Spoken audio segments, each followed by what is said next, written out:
boa tarde, primeiramente. Desculpa a demora um pouquinho, a gente atrasou um pouco aí, alguns minutos. A gente estava aqui na correria, em reunião. Mas vamos lá. Estou aqui com um expert no assunto de contabilidade imobiliária, tá bom, pessoal? Estou aqui com o Dr. Emerson e é um prazer aqui, primeiramente, agradecer a sua disponibilidade de fazer esse live aqui com a gente, tá? No Veneno Orlando. E vamos lá, pessoal, vamos começar esclarecendo alguns pontos. Primeiro eu vou abrir um espaço para o Emerson conversar com vocês, explicar um pouco do trabalho que ele faz e apresentar, tá bom? Tá. Vamos lá. Igor, primeiramente agradeço pela oportunidade, tá? É um privilégio pra gente estar aqui nesse canal falando com vocês, explicando um pouquinho de como funciona a contabilidade em solo americano, as obrigações fiscais, os prazos, tá? A Expart é um sólido escritório aqui em solo americano.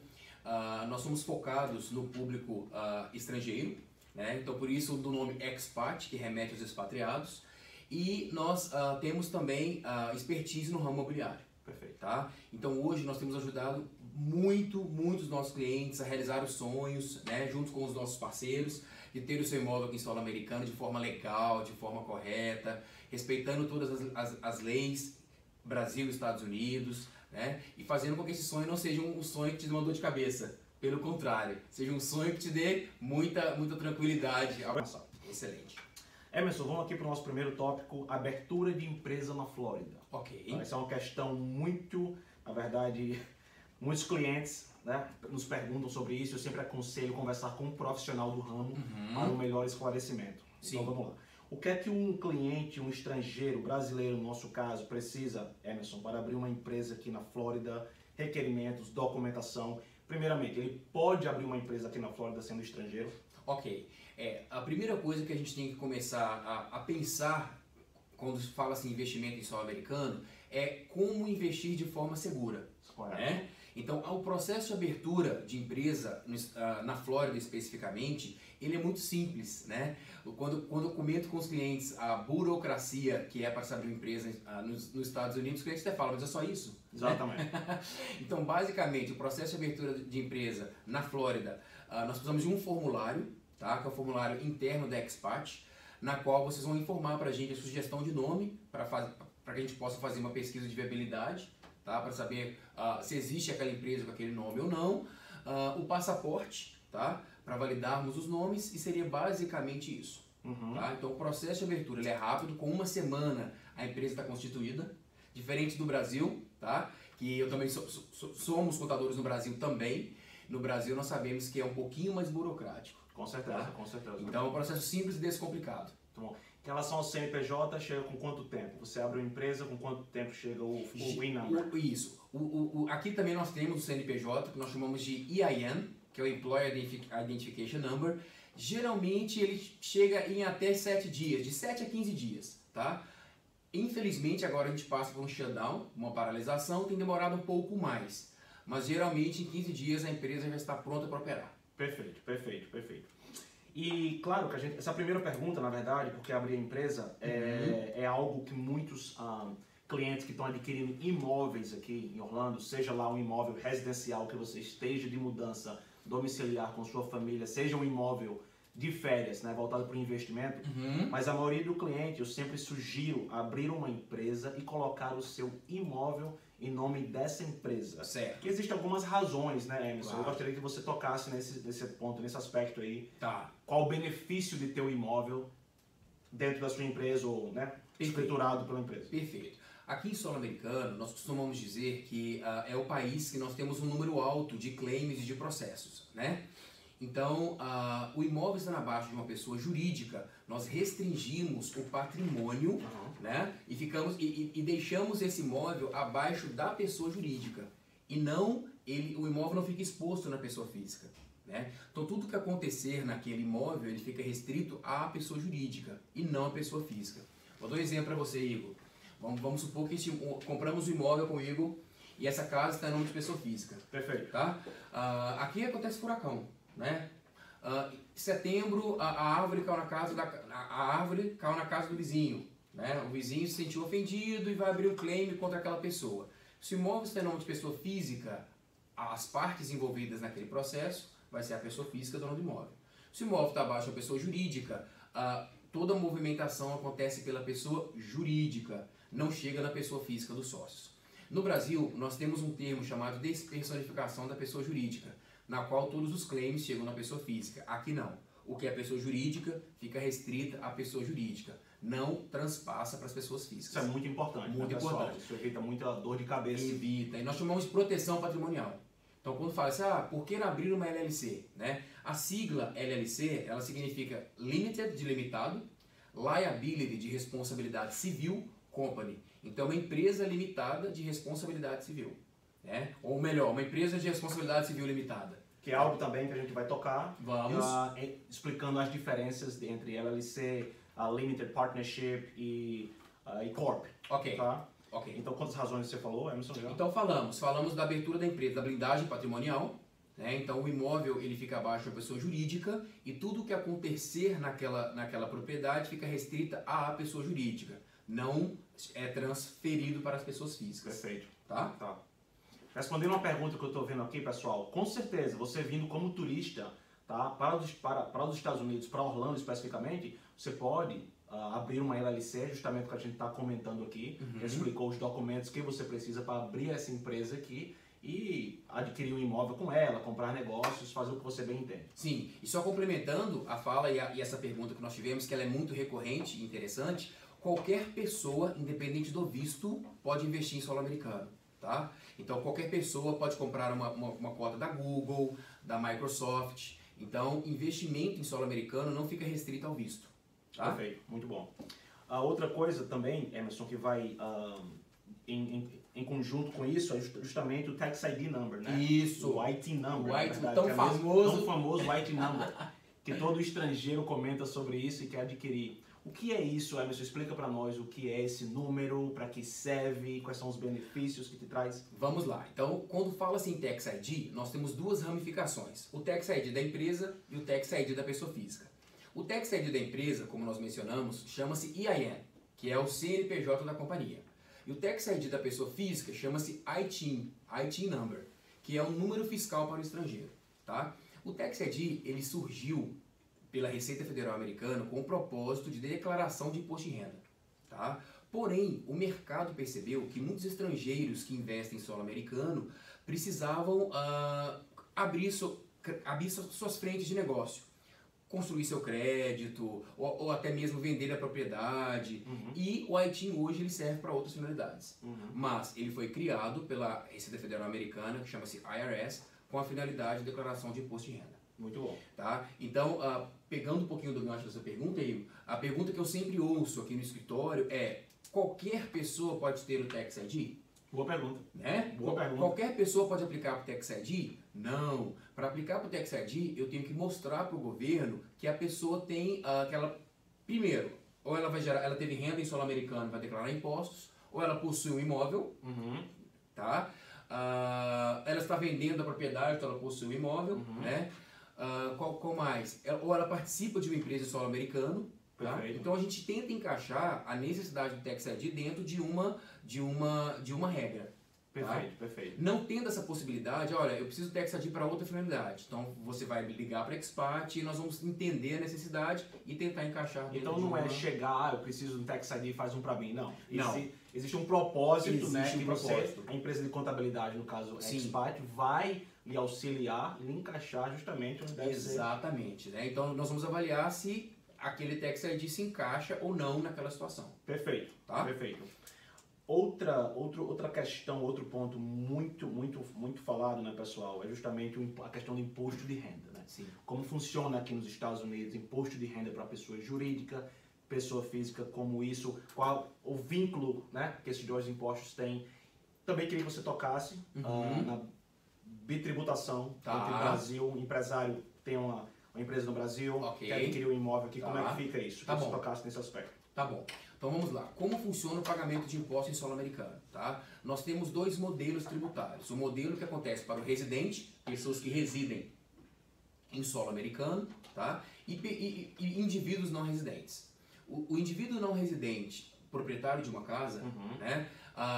Que está abaixo de uma LLC, vamos tratar primeiro desse caso, a LLC é uma entidade não pagadora de impostos. Perfeito. Tá? Quem paga os impostos são os sócios que abaixo dela estão. Pessoal, ressaltando, muito importante o que a Emerson falou, tá? Lembre-se, a empresa que é a LLC não paga impostos. Não. Quem vai pagar o imposto vai ser pago para os sócios dessa empresa. Exatamente. Sócios proprietários, no caso. Exatamente. E aí, eu vou pedir para você, no final da nossa live, colocar um link, que é o site do Expart, no qual a gente explica sobre essa tributação e tem a tabela do imposto de renda. Perfeito, muito bom. Só para vocês entenderem qual tabela vocês cairiam no caso de uma renda em solo americano. Perfeito. Tá? O imposto aqui, em regra geral, ele é declarado quando eu tenho renda.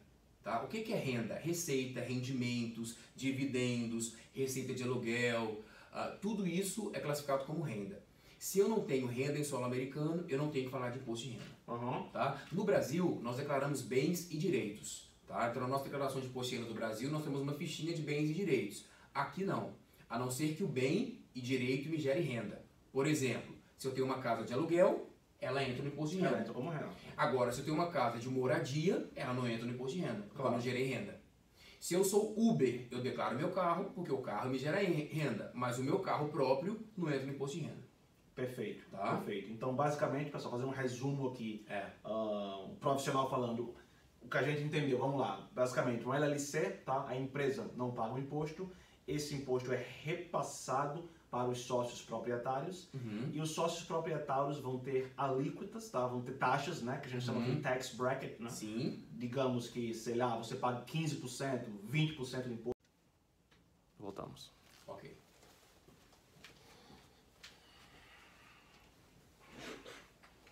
Perfeito. Em questão da bitributação. A bitributação, na verdade, a gente fala de bitributação, eu não falaria bitributação, Sim. porque o que você paga no Brasil se abate aqui. Então você oferece a diferença. Perfeito. Tá? Mas o oferecer em solo americano a renda do Brasil, isso só acontece para quem é residente fiscal ou para quem já possui green card. Perfeito. Tá? Então vamos lá. O que é residente? Qual a diferença do residente fiscal e o possuidor de green card? Tá? Residente fiscal é aquele indivíduo que esteve ou está nos Estados Unidos por mais de 183 dias nos últimos 3 anos. Tá? Tem uma continha, eu sei que isso é um detalhezinho chato, mas fiquei nos Estados Unidos por mais que 183 dias nos últimos 3 anos, eu sou considerado residente fiscal para fins de impostos e não imigratório. Tá? Entenderam, então, pessoal? Importante isso. É importante e tem uma fração. Tá? Então é 1/6 do último ano, 1/3 do penúltimo e 100% do corrente. Então vamos dar um exemplo para vocês. 2016, 2017 e 2018. Tá ok? Então 2016 conta-se 1/6, 2017 conta-se 1/3 dos dias e 2018 100%. Se essa continha deu 183 dias, você é considerado residente fiscal para fins de impostos, exceto alguns vistos que te amparam de não ser tributados como residente, tais como visto de estudante, que é visto F1 e F2, visto J, tá? Então, mas para entender o caso de vocês, sugiro também, se tiver alguma dúvida em relação a essa tributação ou como oferecer a renda ao redor do mundo, marca um appointment com a gente, que a gente entra em detalhe no caso específico. Com toda certeza. Tá? Muito bom. Tocando também no assunto de... porque um dos grandes motivos também, pessoal, que a gente comenta aqui, de abrir empresa e ter uma empresa, tá, criada aqui para ter seus bens, para ter seu imóvel, para ter seu negócio, tá bom? Super importante.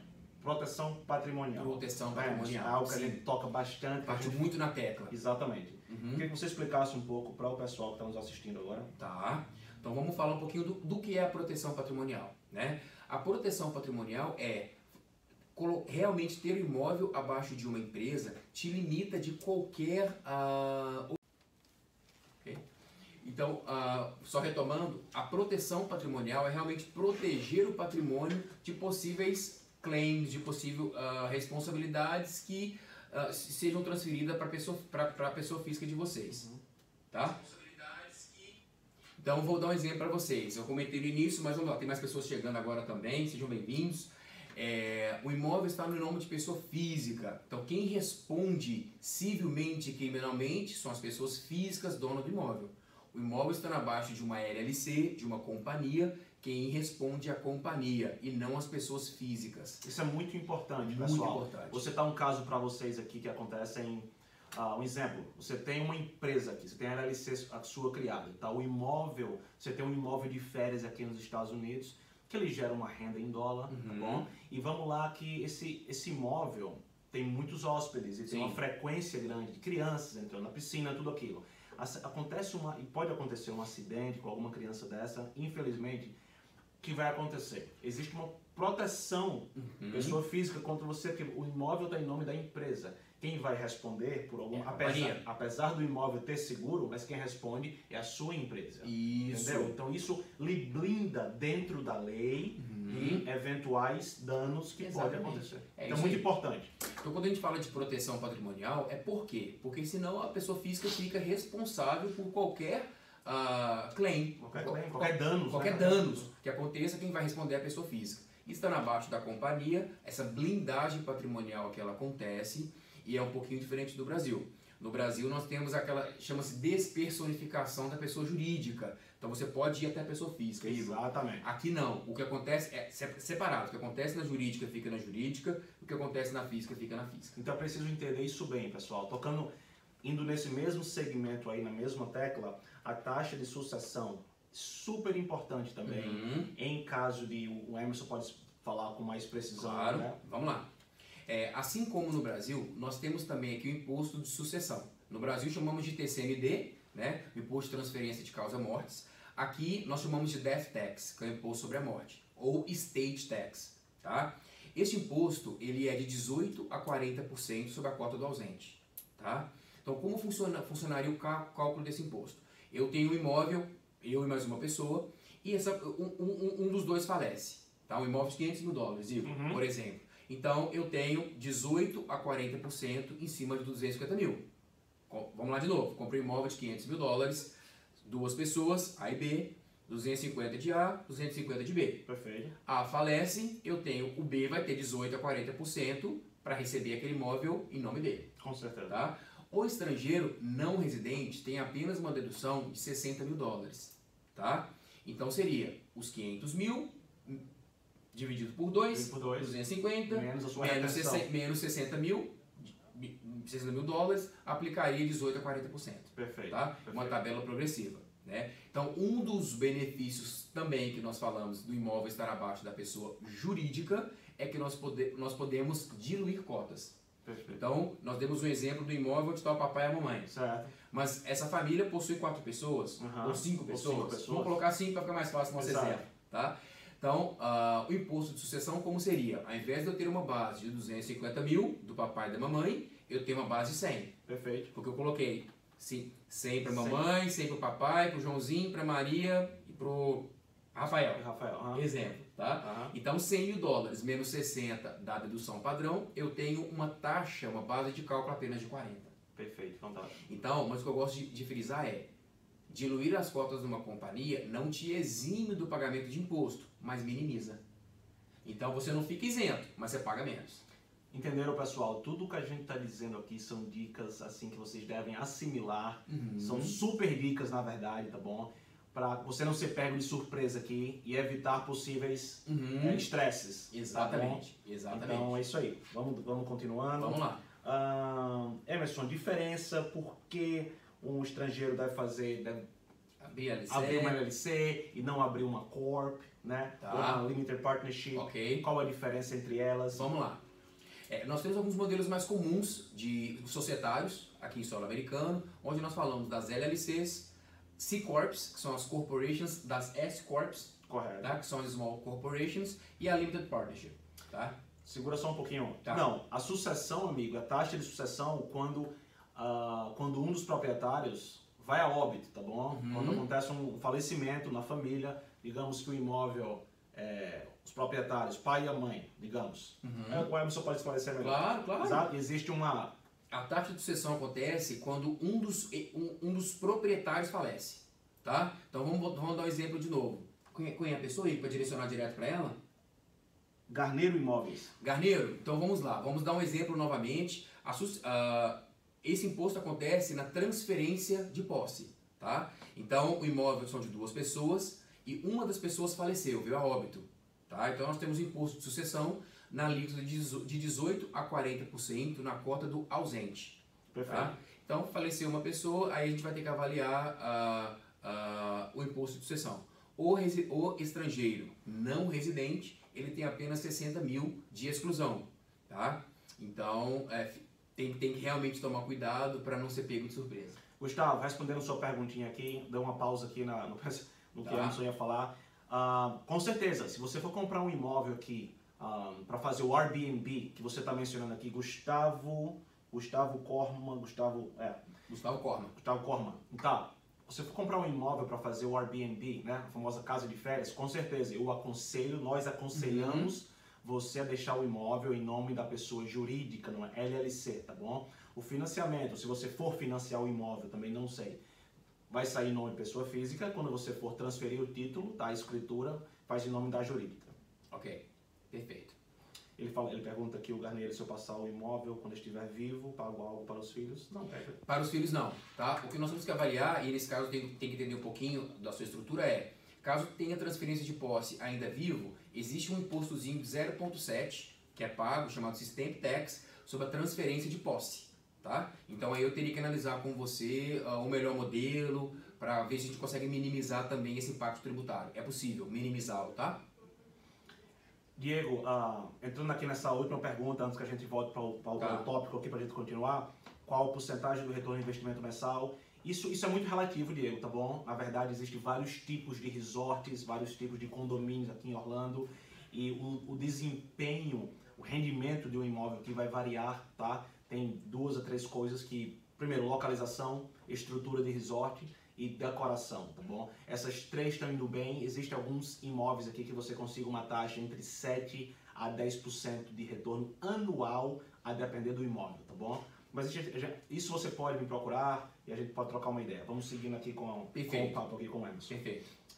Pessoal, e tendo dúvida, vai escrevendo, tá? A gente está vendo aqui, no final da nossa live nós vamos responder todas as perguntas, tá? Pode ir perguntando, pessoal. A gente vai trocando uma ideia aqui depois do que a gente fizer aqui e a gente vai conversar com vocês, tá bom? Isso, e lembrando que essa é a sua primeira live, né? Nós vamos fazer com mais frequência. Com mais frequência, tá? Porque tem muitas perguntas e a gente tá pulando algumas porque também não consegue responder todo mundo. Isso aí. Mas vamos lá. Então vamos lá. Então a diferença entre a LLC, a Corp e a... S-Corp, né? S-Corp, exato. S-Corp. Então vamos lá. LLC é uma entidade não pagadora de impostos. Antes de eu entrar em detalhes da forma tributária delas, todos os modelos societários te oferecem a proteção patrimonial. Perfeito. Tá? Tanto a LLC, quanto a Corporation, quanto a S-Corp, que são pequenas corporações, também te oferecem a proteção patrimonial. Então, o imóvel abaixo de qualquer uma dessas empresas está protegido. Tá? Protegido contra danos, protegido contra claims. Taxa de sucessão. Isso, é isso aí. Então, vamos lá. LLC é um modelo societário simples e descomplicado, na qual a conformidade corporativa, que nós chamamos de compliance, ela é menor, tá? E é uma entidade não pagadora de impostos. LLC não paga impostos, quem paga os impostos são os sócios que abaixo dela estão. Vamos dar um exemplo. Temos uma casa abaixo de uma LLC de aluguel, uma vacation home, que a gente chama. Essa empresa não pagará impostos. Quem vai pagar os seus impostos são os sócios que abaixo dela estão, tá? Essa é a LLC. Corporation é diferente. Foi aprovada em 2018, tá? A reforma tributária americana, onde as corporations elas pagam 21% sobre o lucro. Tá? Então é um pouquinho diferente, Igor. Então vamos lá, a LLC não paga impostos, quem paga são sócios na tabela progressiva, que vai estar no nosso link aqui da Expat, tá? A corporation paga 21% sobre o lucro líquido. Então a gente realmente avalia, olha, é melhor ser uma LLC, é melhor ser uma corporation. Geralmente, vamos lá, 90% dos casos, para vacation home, uma LLC suporta o investimento de uma forma tranquila e descomplicada. Perfeito. Tá? Perfeito. Mas podemos também avaliar se, dependendo do investimento, se uma corporation vai ser viável para aquele negócio. Perfeito. Tá? Perfeito. Um outro modelo societário tributário que temos é chamado S-Corp, que ele aplica-se para small corporations. Este modelo ele é restrito para residentes fiscais, tá? E possuidores de green card. Que não seria o caso dos investidores estrangeiros. Dos investidores estrangeiros. Exatamente. Então, isso já exclui. Exclui. Então, LLC ou Corporation são os modelos mais comuns, tá? Que nós trabalhamos para falar de proteção patrimonial, tributação em solo americano, Tá? Lembrando que a LLC não paga e a C-Corp, as corporations pagam 21% sobre o lucro. Perfeito, perfeito. Então, pessoal, só recapitulando aqui, eu acho que... No final aqui do live, pessoal, vou deixar o contato do Emerson, tá? Qualquer dúvida, qualquer questionamento a respeito de contabilidade, como eu faço para abrir uma empresa, o que eu tenho que fazer, documentação, eu vou deixar o link aqui, vou deixar o Instagram do Emerson para vocês entrarem em contato diretamente com ele, tá? Outra coisa importante, só recapitulando, as 5 razões que a gente falou aí para você comprar o seu imóvel aqui em Orlando, seja lá férias, seja lá para residir, para morar aqui. As 5 razões, Emerson, que a gente falou no início. Tá, então vamos lá. A gente elenca 5, mas as razões podem ser várias. Podem ser muito mais de 5, tá? As principais, e o que a gente comenta é a blindagem, né, a proteção patrimonial. Na companhia, eu tenho mais possibilidades de dedutíveis. Com certeza. Eu posso contabilizar mais despesas. Tocando um pouco mais, expandindo um pouco mais esse ponto, pessoal, isso é muito importante. Porque um exemplo, dentro da lei, você tem um imóvel de férias aqui, e uma passagem que você compra, tá? Brasil, Estados Unidos, você está vindo ver seu investimento. Sim. Me corrija se eu estiver errado. Claro. Então, existem essas, como eu diria, brechas dentro da lei que você consegue deduzir do seu imposto anual quando você se tem um imóvel de férias aqui em nome de uma empresa. Sim. Então, existem alguns benefícios. Existem. Quando falamos de dedutíveis, a pessoa jurídica na qual o imóvel está incorporado, está abaixo, ela é uma empresa ativa, na qual ela tem receitas, despesas, né? Então, as vindas para Orlando para verificar os negócios e aproveitar e descansar um pouco são despesas dedutíveis. Por quê? Porque elas são despesas voltadas para o negócio. Tudo aquilo que é voltado para o business, para o negócio, para o investimento, é considerado despesa dedutível. Tá? Eu não consigo, por exemplo, essa é uma pergunta muito comum. Eu fui para Disney e vou fazer meu annual pass. Aí não dá. Posso colocar na companhia? Não, porque não tem vínculo com o seu business. Tá? Agora, passagem, costumamos dizer, o próprio aluguel do carro. Tá? E outras despesas correlatas a esse investimento são despesas dedutíveis da companhia. Perfeito. Falamos da sucessão. Sucessão, importantíssima. Né? Terceiro ponto, falamos do FIRPTA. Tá? O que é o FIRPTA? O FIRPTA, mais chamado de FIRPTA no popular, né? É uma retenção que acontece para o estrangeiro no momento que vende o seu imóvel. Perfeito. Tá?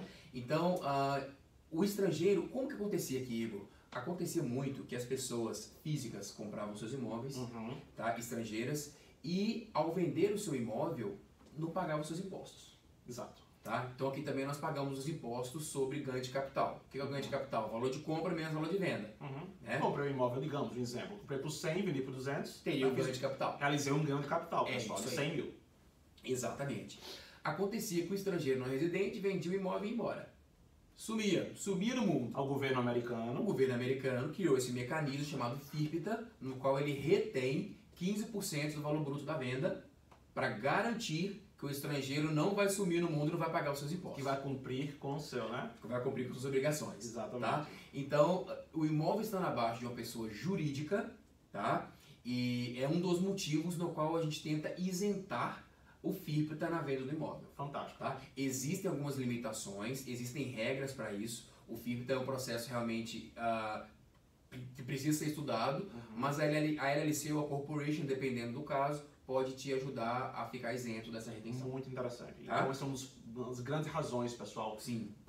Sempre bato nessa tecla. Abre sua empresa antes de adquirir seu imóvel aqui. E por último, Emerson, a gente tem as demais despesas. As demais despesas, né? Então, as demais despesas a gente falaria, toda despesa na qual você gastou para estar aqui nos Estados Unidos para verificar o seu investimento, o seu imóvel, podemos contabilizar como despesas dedutíveis. Muito bacana, tá? Muito bom. Quando a gente fala de despesas dedutíveis, eu falo, eu pago imposto apenas sobre o lucro. Então, todas essas receitas, menos as suas despesas dedutíveis, você chega no seu lucro e aí você paga o seu imposto. Perfeito. Tá? Pessoal, só dando uma resumida aqui, tá? A gente já está passando um pouquinho do tempo aqui, mas vamos lá. Só dando uma resumida. Tá bom. A abertura de empresa na Flórida, a gente tocou nesse... Muito obrigado, Gustavo. Agradeço.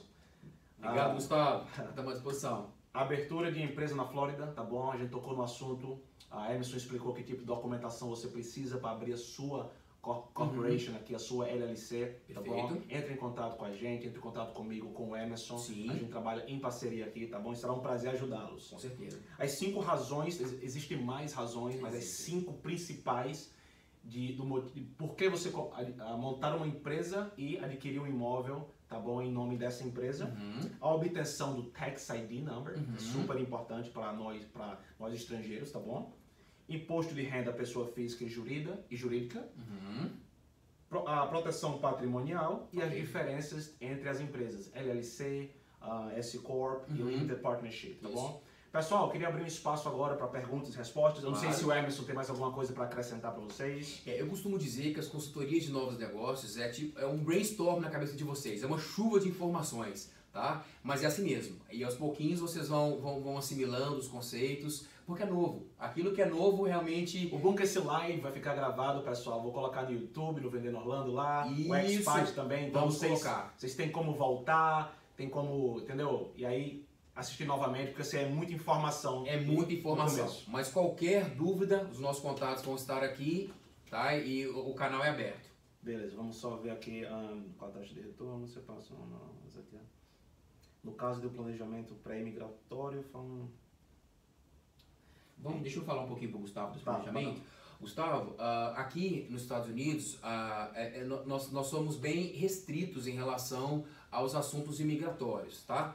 Então, quem vai falar com você de planejamento imigratório tem que ser um advogado de imigração, tá? Eu como contador, o Igor como realtor, ele não tem aptidão para falar sobre esse assunto. Claro que nós entendemos como funciona, porque a gente lida com isso todos os dias, mas um planejamento tem que ser feito por um advogado de imigração. E Gustavo, boa notícia para você, boa notícia, tá bom? Nos próximos dias, nas próximas semanas, a gente vai estar fazendo uma live também com um grande advogado de imigração aqui em Orlando, então vai ser uma boa para você atender e estar aí acompanhando a gente, tá bom? Excelente, excelente. O Rojo, acho que é Rojo, né? Pergunta, Rojo 1970 pergunta: a abertura de uma empresa deve ser presencial? Não, Rojo, conseguimos fazer a abertura toda online para você, tá? Então, trocamos e-mails, eu preciso apenas do formulário da Expat devidamente preenchido e todo o processo acontece online.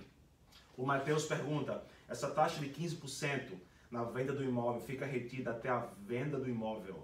Matheus, a taxa fica retida a partir da venda do imóvel, tá? Então, vendi o imóvel hoje, fica-se 15% retido. Nós temos até 90 dias dentro do processo de FIRPTA para tentar reaver esse dinheiro.